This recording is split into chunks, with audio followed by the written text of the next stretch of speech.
நீங்க உண்மையிலேயே நீங்க உங்ககிட்ட கேட்கணும், ஒரு ஜோதிடரா சொல்லுங்க. பிஜேபிக்கு எதிர்காலம் என்னால கணிக்க முடியும். எனக்கு தெரியும் தமிழ்நாட்டுல என்னன்னு. நீங்க சொல்லுங்க.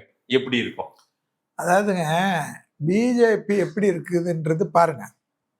பிஜேபியுடைய வளர்ச்சி பாருங்க. 84ல ஆரம்பிச்சது. இப்போ வாங்க. ஐயா, 84ல ஆரம்பிச்சது. சார், ஊர் பூரா சொல்லாதீங்க சார். இங்க உள்ளூர்ல வாங்க சார். ஏன் நான் என்ன கேட்கிறேன், ஏன் இது என்ன தனி மாதேஷுடைய நாடா இது? இல்ல சார். தமிழ்நாடு இல்ல, தமிழ்நாடு மாதேஷுடைய நாடா?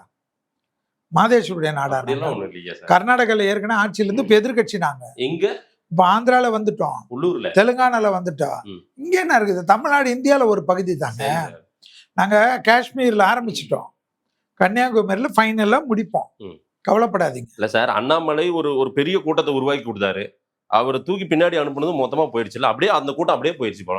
பாதி எல்லாம் விஜய்க்கு போயிடுச்சு போல இப்போ இருக்கு. அதாவது போயிடுச்சு, எல்லாமே ஸ்டாட்டிஸ்டிக்ஸ் பண்ணுவாங்க, அனலைஸ் பண்ணுவாங்க, எங்க தலைவர்கள் பண்ணுவாங்க, பொலிட் பியூரோ இருக்காங்க. நாங்க என்ன விட்டுட்டு ஓடுறவங்களா? நாங்க எல்லா தோல்வியிலேயே பார்த்தோம்.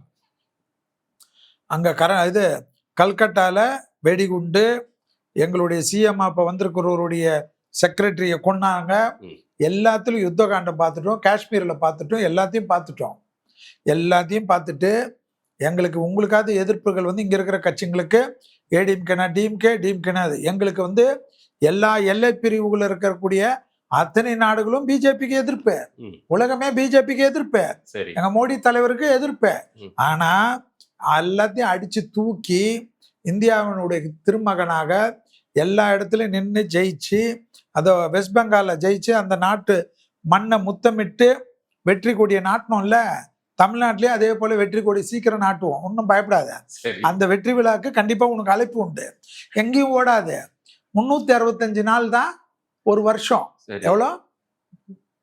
365 நாள். 5 வருஷத்துக்கு கூட்டல் கணக்கில் போட்டு